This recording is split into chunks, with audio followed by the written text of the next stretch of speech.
Assalamualaikum warahmatullahi wabarakatuh. Sekarang kita semangat kuliah lagi ya. Ini lanjutannya kemarin, geometri diferensial. Geometri diferensial. Bahasan kali ini adalah tentang manifold. Manifold. Kemarin kita sudah bahas tentang peta koordinat. Oke, supaya gak terlalu panjang, saya agak langsung aja ya sekarang. Bayangkan kita punya ruang topologis maksudnya. Ruang itu adalah M, tau.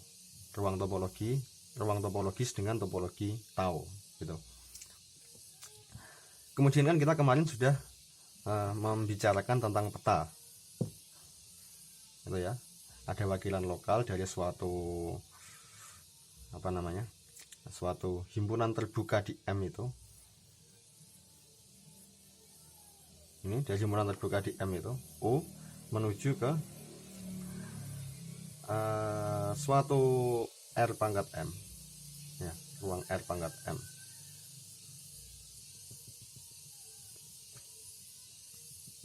Kemudian ada VU di sini. Kalau pemetaan ini ternyata itu dia homeomorfisme gitu ya, dengan U-nya ini terbuka, maka pemetaan V ini beserta dengan domainnya itu, yaitu U, V, itu kita sebut sebagai peta kemarin gitu ya. Ini kita sebut sebagai peta. Nah, sekarang kalau kita punya sekumpulan peta gitu, kemudian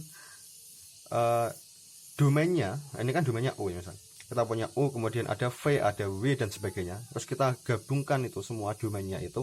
Kemudian itu seluruh hasil gabungannya itu adalah M gitu. Maka kalau peta-petanya itu satu dengan yang lainnya itu kompatibel ya, maka himpunan peta-peta tadi itu kita namakan sebagai atlas. Mudah ya dipahami ya. Kita punya sekumpulan peta. Kalau peta-peta itu tadi kompatibel dan gabungan dari domain-domain peta itu seluruhnya hasilnya adalah ruang topologis M itu, M-nya itu. Ingat ya, kompatibel dan gabungan semua domainnya adalah M, maka himpunan peta-peta tadi disebut sebagai atlas. Gitu. Berarti kalau dalam suatu ruang topologis itu kita bisa menemukan berapa atlas? Bisa banyak sekali atlas. Bisa banyak sekali. Nah, di antara banyak sekali atlas itu ya. Atlas yang terbesar yang menghimpun peta-peta yang saling kompatibel satu sama lain itu kita namakan sebagai struktur diferensial, atau boleh juga kita namakan sebagai atlas maksimal. Catat ya, poinnya itu. Nah, dalam suatu ruang topologis M, kita bisa menemukan beberapa beberapa atlas maksimal atau beberapa struktur diferensial. Maka ruang topologis M disertai dengan struktur diferensial yang berbeda, itu menghasilkan manifold yang berbeda, ya. Ruang topologis M disertai dengan atlas maksimal atau struktur diferensial itu namanya manifold, atau istilah lainnya adalah keragaman. Ini ada yang menyebut manifold, ada yang menyebut keragaman. Kalau kalau struktur diferensialnya lain atau atlas maksimalnya lain, itu akan membentuk keragaman yang lain atau manifold yang lain. Itu nanti kaitannya dengan fisikanya berbeda gitu. Jadi fisika di manifold yang satu dengan di manifold yang lain, meskipun ruang topologisnya sama, itu fisikanya berbeda. Itu.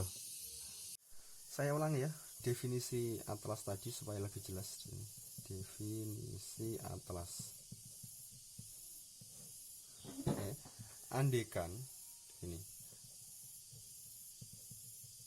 Andekan UI VI dengan I anggota indeks, I besar itu himpunan indeks, itu bisa himpunan yang beranggotakan 1, 2, 3 dan seterusnya. Andekan ini ya, itu adalah atlas. Adalah peta maksudnya. Adalah peta di ruang topologis M tau gitu. Nah, himpunan yang saya namakan himpunan A cantik ini yaitu himpunan yang beranggotakan seluruh UI VI, himpunan peta-peta ya. Untuk I anggota indeks seluruhnya itu disebut sebagai atlas. Disebut atlas ya di M jika union, nggak pakai gini ya, gabungan seluruh UI itu untuk I anggota indeks seluruhnya itu sama dengan M. Jadi gabungan dari domain-domainnya peta-peta tadi itu hasilnya adalah M. Dan UIVI itu kompatibel dengan UJVJ untuk setiap IJ anggota I. Maksudnya adalah untuk setiap peta-peta manapun dengan indeks berapapun itu semuanya kompatibel satu dengan yang lain. Oke ya. Pokoknya dua syarat ini, dia gabungan seluruh domainnya adalah M dan dia kompatibel satu sama lain, maka dia membentuk yang namanya atlas. Gitu. Penjelasan dari sini selanjutnya. Misal saya ngomong gini, I besar itu himpunan indeks, katakanlah itu anggotanya adalah 1, 2 gitu. Berarti anggotanya adalah bilangan 1, 2. Maka kita ngomong dua peta gitu ya. Dua peta kalau gabungannya ternyata sudah membentuk M dan kompatibel, maka dua peta itu sudah cukup untuk kita katakan dia sebagai atlas. Berarti ada atlas yang terdiri dari dua peta. Kalau misal cuma satu peta boleh enggak? Satu peta membentuk atlas. Boleh juga kalau misal domainnya itu sudah seluruh M itu sendiri. Nah, kalau misal ternyata kemudian ada peta, kita punya dua peta sudah membentuk atlas, misal ya. Kemudian ada peta yang ketiga, dan peta yang ketiga tadi juga kompatibel dengan dua peta tadi. Dia kompatibel satu dengan yang lain. Maka dua saja sudah cukup untuk membentuk atlas, apalagi tiga gitu. Berarti kita akhirnya punya atlas yang lebih besar, yang anggotanya adalah ada tiga peta tadi yang dimuat oleh atlas itu. Nah, kemudian kalau kita punya peta keempat, kelima dan seterusnya, berarti kita bisa punya atlas yang semakin besar lagi gitu ya. Nah, atlas atlas yang paling besar yang tidak mungkin lebih besari oleh atlas yang lain gitu. Atlas yang paling besar itu kita namakan dia sebagai atlas maksimal gitu. Atau istilah lain dari atlas maksimal adalah struktur diferensial.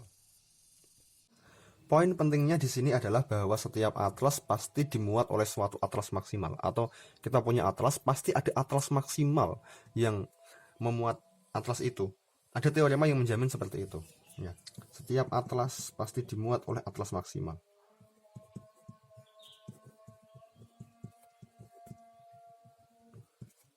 Oleh suatu atlas maksimal. Suatu atlas pasti dimuat oleh atlas maksimal. Ada teorema yang menjamin ini. Atlas maksimal tadi istilah lainnya ya. Ini adalah struktur diferensial. Struktur diferensial. Ada juga yang mengatakan struktur diferensiabel. Diferensiabel. Kita mau pakai istilah yang mana? Diferensial atau diferensiabel? Yang atas saja ya. Kita pakai ini struktur diferensial. Berarti atlas tuh simbolnya biasanya A cantik ini. Ya gak harus gini, suka-suka. Tapi seringnya pakai A, entah A-nya begini atau gimana. Pokoknya A-nya bentuknya beda dengan A yang biasa itu. Lebih kaligrafi gitu. Nah ini. Kemudian atlas maksimal itu biasa dituliskan sebagai A max gitu. Atlas maksimal. Atau boleh juga kita tulis gini. Nah, ini maksudnya apa ini? Ini adalah lambang dari kelas ekivalen. Supaya lebih jelas gini, saya coba jelaskan pakai gambar. Seumpama kita punya sekumpulan peta, saya kasih nama peta 1 gitu ya. Peta 1, peta 2, peta 3. Kemudian 3 peta ini itu membentuk himpunan kan. Kita himpun maksudnya.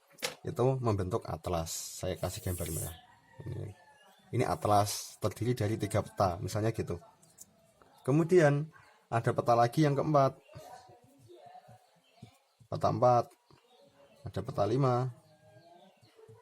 Nah, ternyata ini kan kompatibel satu sama lain karena membentuk atlas. Ternyata ini juga kompatibel dengan ketiga ini juga kompatibel dengan ketiga ini, misal ya. Maka ini akan membentuk atlas yang lebih besar. Ini atlas lagi yang lebih besar, kompatibel dengan kelima peta ini. Lihat ya, 5 peta ini kompatibel membentuk atlas yang lebih besar. Katakanlah peta 3 dengan peta 5 itu sendiri, dua itu ternyata juga sudah membentuk atlas misal. Bisa gini, berarti kita punya atlas ini dimuat oleh atlas yang lebih besar. Kita juga punya atlas ini dimuat oleh atlas yang lebih besar. Dan seterusnya kita punya atlas yang bisa semakin besar lagi nanti. Nah, yang paling besar itu namanya atlas maksimal.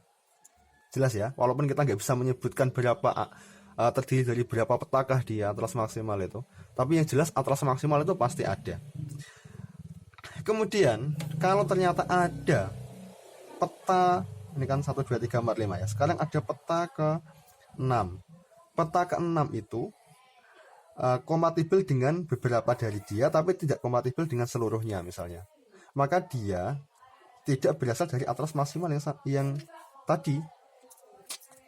Ini saya tulis saja lah, ini atlas maksimal yang warna merah ini. Max gitu misal. Atlas maksimal 1 gitu ya. Tapi lihat ya, ada peta ke-6. Katakanlah peta ke-6 itu kompatibel dengan peta kedua. Misalnya gitu. Peta 6 kompatibel dengan peta kedua. Tapi peta ke-6 tidak kompatibel dengan peta 1, 3, 4, 5 misalnya. Maka peta 2 dan peta 6 ini membentuk atlas. Saya kasih gambar biru. Peta 2 dengan peta 6 ini membentuk atlas. Anggotanya 2. Kemudian ada atlas ada peta lagi yang peta ke-7 misal. Nah, ternyata ini juga membentuk atlas. 7 dengan 6 ini membentuk atlas. Kemudian 2, 7, 6 juga membentuk atlas misalnya gitu. Maka ada atlas yang terbesar nanti, yang warnanya saya kasih warna biru ini. Kita punya atlas maksimal kedua. Misalnya gitu. Dan kasusnya ini kan ada 2 atlas maksimal. Ini lebih umum lagi, nggak harus 2, bisa banyak gitu. Dalam satu ruang topologis M. Akhirnya dalam satu ruang topologis M itu ya, kita bisa mendapatkan beberapa atlas maksimal atau beberapa struktur diferensial. Setiap satu buah atlas maksimal yang menyertai M disertai dengan atlas maksimalnya itu disebut sebagai manifold atau keragaman.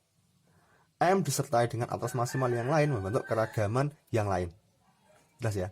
Kemudian kenapa kok tadi kita pakai atlas maksimal itu bisa disimbolkan A max itu, tapi kok ada juga yang menyimbolkan dengan begini. Ini kurung persegi. Ya, kiri kanan. Ini lambang apa ini? Ini adalah lambang kelas ekivalen. Maksudnya apa? Dua buah atlas dikatakan ekivalen jika dia berasal dari atlas maksimal yang sama. Maksudnya gini, ini kan atlas, ini juga atlas, sama-sama merah gitu saya ngomong. Berarti ini berasal dari atlas maksimal yang sama. Maka ini ya, itu anggota kelas ekivalen yang sama. Dua atlas kalau dia berasal dari atlas maksimal yang sama dikatakan ekivalen satu sama lain. Gitu. Maka atlas maksimalnya dikatakan sebagai kelas ekivalen. Cara menulis kelas ekivalen bisa dengan menuliskan salah satu anggota dari kelas ekivalen itu, atau salah satu atlas yang menjadi anggota kelas ekivalen itu, kemudian dikasih kurung kotak kiri kanan. Gitu. Maka yang biru juga membentuk kelas ekivalen sendiri. Kita mengatakan atlas ini ekivalen dengan atlas ini. Gitu. Ini yang biru anggota kelas, yang biru itu anggota kelas ekivalen sendiri, yang merah anggota kelas ekivalen sendiri. Bisa dipahami ya. Sehingga struktur diferensial dapat juga dikatakan dia sebagai kelas ekivalen, membentuk relasi ekivalen. Oke, jelas ya sampai sini. Dua atlas dikatakan ekivalen jika dia berasal dari atlas maksimal yang sama. Atau kalau misal kita ngomong ini dengan ini ekivalen, itu berarti adalah setiap peta-peta yang dimuat oleh atlas ini dengan peta-peta yang dimuat oleh atlas ini itu semuanya saling kompatibel satu sama lain. Maka dua atlas dikatakan ekivalen. Dan insya Allah jelas. Saya lanjutkan. Sekarang saya kasih contoh manifold biar enak. Coba perhatikan benda yang ada di sekitar kita. Saya perhatikan kulit mangga atau permukaan mangga gitu. Saya gambar ya. Ada buah mangga gitu. Udah milik mangga atau enggak ini? Pokoknya bayangkan ini mangga, tapi permukaannya enggak sampai ke isinya. Permukaannya itu bayangkan halus sekali gitu. Bayangkan halus sekali. Kemudian gini. Ini saya kasih potongan.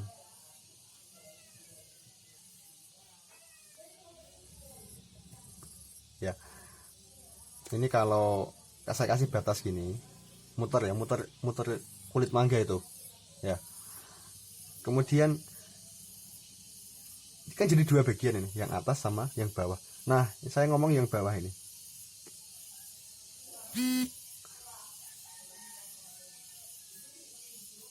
Bisa bayangkan ya. Jadi ada kulit mangga yang bawah itu. Nah, tuh. Ini menjadi U, himpunan terbuka. Kemudian ada pemetaan, warna merah aja. Ada pemetaan V. Kalau ini pastinya ke R2 ya. Pastinya ke R2. Nggak bisa ke R3 karena kulit mangga. Pasti hasilnya adalah VU itu suatu wilayah di sini. Ya entah seperti apapun bentuknya, pokoknya ada suatu wilayah di sini. Gini ya. Ini VU. Kemudian ada peta yang lain lagi. Saya kasih warna biru ini sekarang. Batasnya dari sini tapi ke atas. Bisa bayangkan ya. Ini tapi yang atas.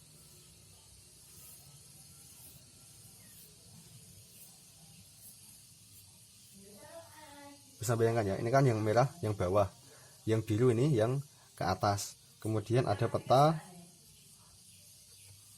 besi gitu misal, juga ke R2 karena ini kelihatan kan, ini apa namanya, kulit mangga itu kan permukaannya kan R2, subset dari R2 gitu ya. Ini ada besi, ini V ya, ini ada besi V gitu misal.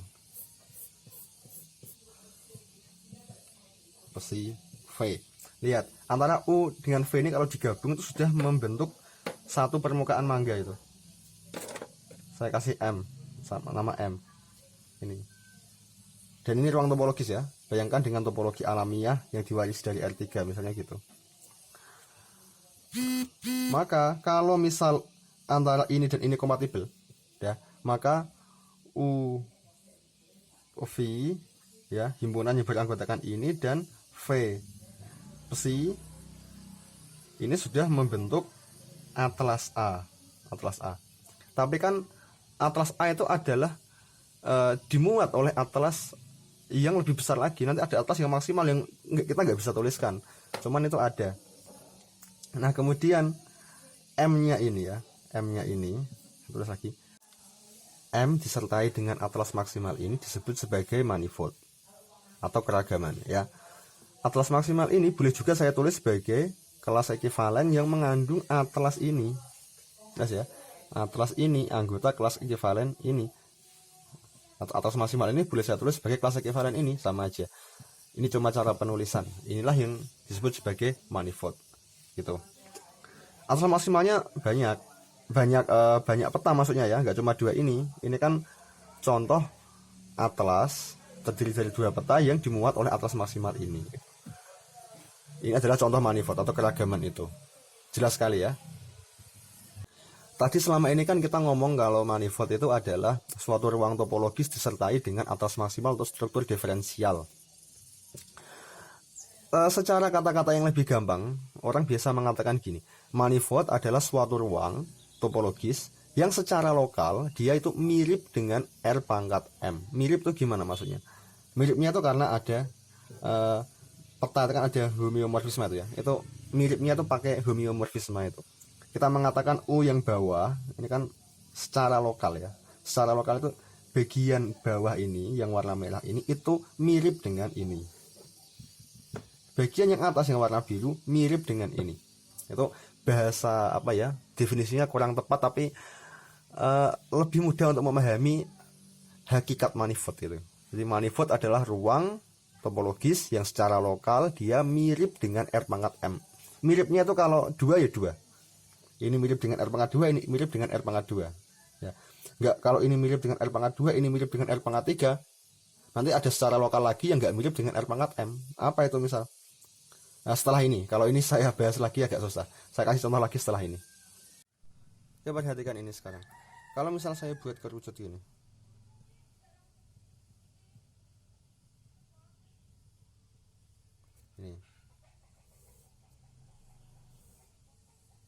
Ini kerucut gini. Terus setelah itu di sininya lanjut apa namanya? Pokoknya ada garis gitu ya. Perhatikan. Ini kan kalau saya ngomong wilayah lokal atau secara lokal, itu di selimut kerucutnya ini itu kan mirip sama R2.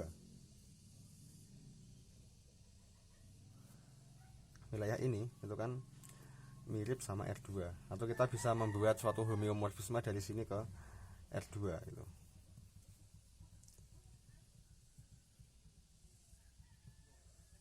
Gini misal. Yang bagian sini kalau saya buat interval terbuka atau apa ya, himpunan terbuka tapi di garis tuh. Ini. Maka ini mirip dengan R1.